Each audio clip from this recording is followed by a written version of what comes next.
If I'm your kid and I come to you and say, Dad, I want to get to the top of the industry, what's the advice you give to them? Do it.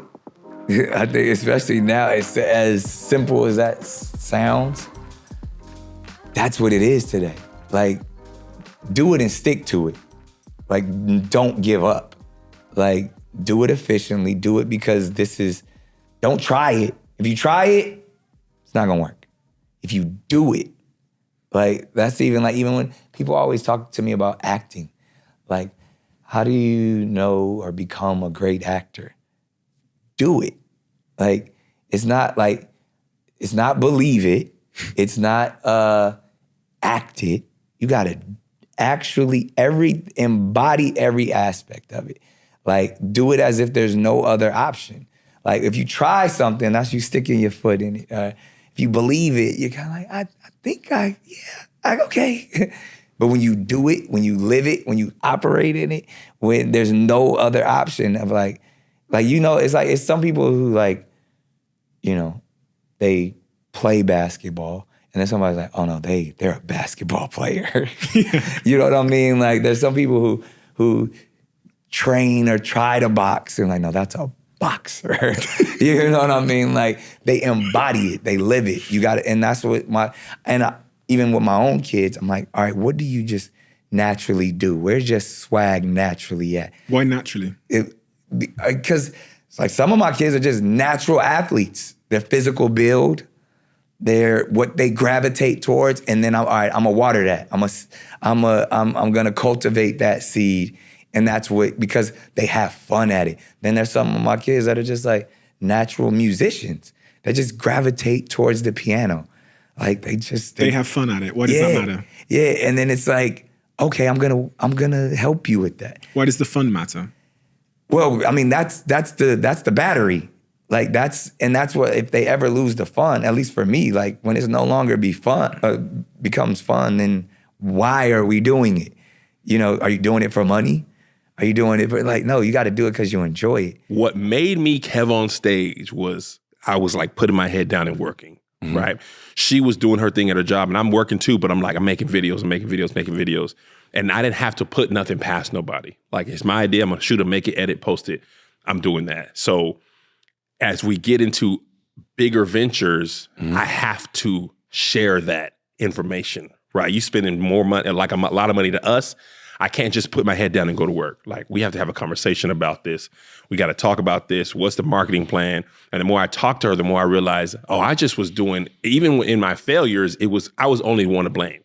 So if I messed up, it's like, well, it's my fault. You know what I'm saying? Mm-hmm. But when I have to defer to her and defer to other teammates, I'm like, oh, Kevin, you know a lot, but you don't know everything. And you just want to bull force ahead. You're going to just run through a wall. Yeah. And she's like, yeah, but your head's bleeding. You got a concussion. Like, you just took a second and stopped and just look, there's a door over there. Real talk. I'm like, nah, I'm going to just jump over it. Now I done tore my ACL.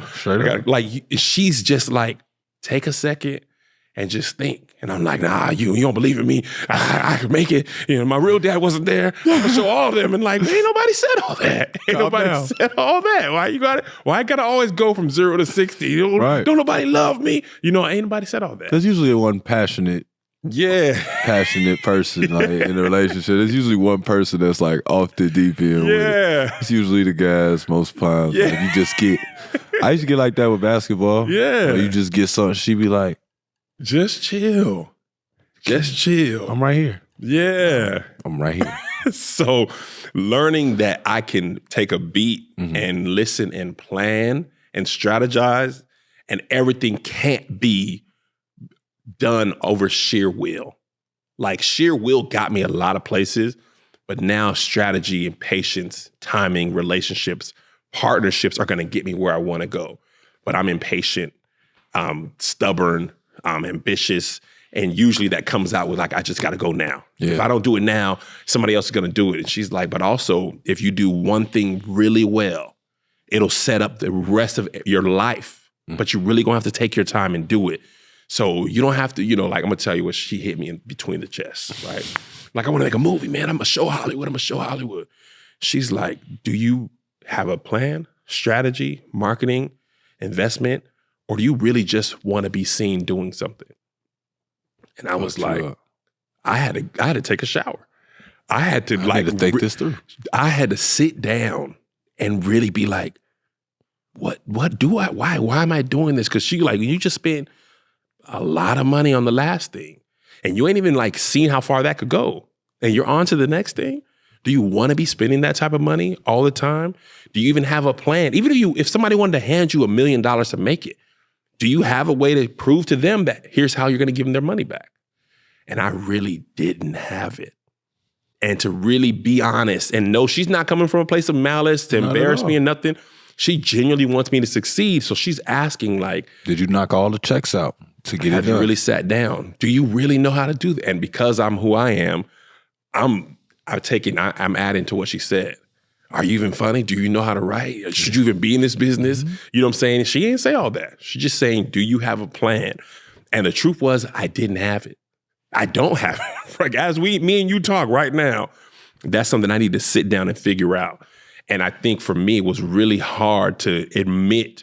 Sometimes I just make stuff because I feel like I got to be making stuff. Always got to be doing stuff.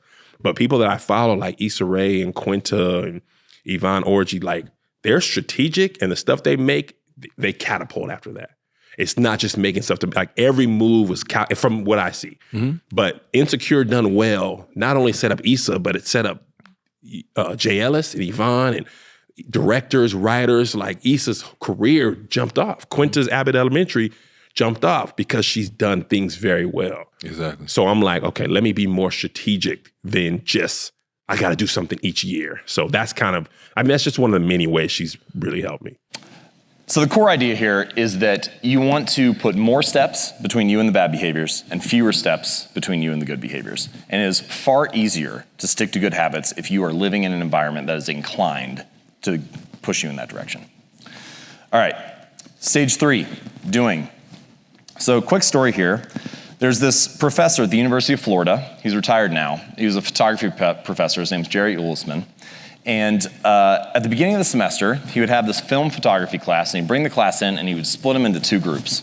And he said, everybody on this side of the room, you're going to be graded on the quantity of work that you do this semester. And everybody on this side of the room, you're going to be graded on the quality of work that you do this semester. And he further explained it by saying that for your film photography, you're going to be responsible for having 100 pictures. If you do 100 photos over the course of the semester, that'll be an A. If you do 90, it'll be a B. If you do 80, it'll be a C, and so on. So it's quantity. For this group, you only have to produce 1 photo, but it has to be the most perfect photo that you can make, the best photo that you can make. An interesting thing happened. At the end of the term, all the best grades came from the quantity group, not from the quality group. And what ended up happening was that while people were busy experimenting, making mistakes, learning how to play with composition and so on, they would come across a really great photo. And while the quality group was busy theorizing about what perfection would look like and how to take the perfect photo and not actually honing their skills, they ended up only making something mediocre or average. And the important insight here, especially for habits, is that in the beginning, the most important thing is just to shut up and put your reps in. Just make sure that you hone the skill, right? And you can start to think of it, the way that I like to think of it is that any outcome that you wish to achieve is just a point along the spectrum of repetitions. So if you have few reps to more reps, and you can imagine an easy goal, a moderate goal, a hard goal, the more reps that you put in, the more likely you are to achieve that goal. So maybe point A is, let's take fitness, squatting 100 pounds. Point B is squatting 200. Point C is squatting 300. Maybe you need to put in 100 reps or 1,000 reps to get to point A. Maybe it's 5,000 to get to point B. Maybe it's 10,000 to get to point C. And this is actually very similar to what I saw with my writing habit. So after 6 articles, I had 100 subscribers. After 23, 1,000. After 96, 34,000, 177, 100,000, 243, and so on. And every rep that I put in, every article that I published, was something that was moving me closer to the next outcome on that spectrum. But you can't get around the fact that the repetitions matter. So every outcome is just a point along the spectrum. For me, depending on what it is, sometimes it ain't even about the money, right? Sometimes it's just about whatever it is. And I'm like, it just don't serve me. Right. Right? It's no amount of money that's going to make it serve me, right? And then when it comes to the money, this is the thing that you always have to realize. There's no amount of money enough for what I deserve. It's only I'm priceless. Right? Okay. It's what I will accept. Oh. right? There's no amount of money you can offer me that is what I'm worth. Right. I am priceless. Right. But there's an amount that I'll accept to partner with you and work with you. Okay. That's the difference. And so I just have to make a decision, do I want that or not? I'm gonna keep that in mind. I'm priceless. You are priceless. But for a nominal fee, I'll be ready to partner with you. That's it. I like that. Yeah. So that's your mindset going into it. Do you have a normally when you go into a deal, do you have a dollar amount? Have you surprised yourself with some of the things that you've been able to negotiate? Oh, absolutely. Yeah, I remember like one of the first times of asking for a crazy amount of money just to see what they was gonna say. And then when they said yes, I said, damn, I should have asked for more. What the heck? Yeah. That what your husband knows? Like, yeah. I thought you asked for more than that. No, he would have been like, yeah, well, I was good with that, baby. Sure, but we're gonna go on and take, but next time, so, but yeah.